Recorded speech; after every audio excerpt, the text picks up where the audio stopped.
दोस्तों एपीएफसी और EU exam की प्रिपरेशन में एक बिगनर को, एक फ्रेशर को हमेशा ऐसा लगता है कि यार ये एग्जाम शायद मेरे लिए नहीं है।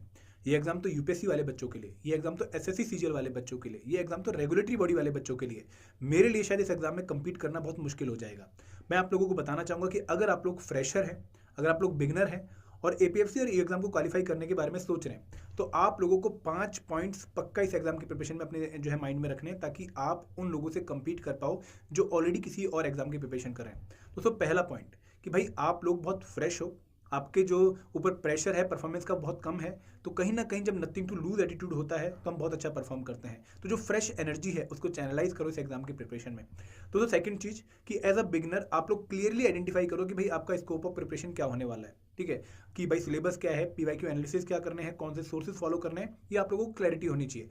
अगर आपको इनिशियली एक हफ्ता लगाना भी पड़े इन चीज़ों पे तो प्लीज़ लगाइए, क्योंकि उसके बाद आप जो मेहनत करेंगे वो आपकी रंग लाएगी।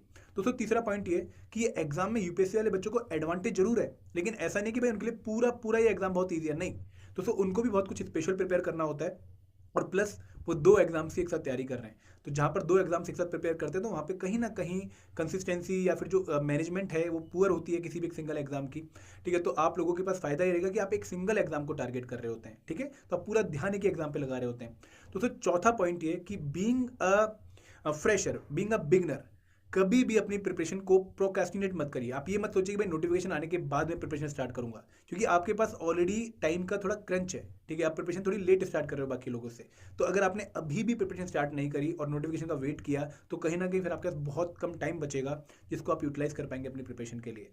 एंड दोस्तों last but not the least, as a beginner आप लोगों को रेगुलरली रिवीजन और प्रैक्टिस करनी पड़ेगी। आप लोग ये नहीं सोच सकते कि भाई पहले एक बार सिलेबस कंप्लीट करूंगा और फिर मैं रिवाइज करूंगा, फिर मैं प्रैक्टिस करूंगा, नहीं।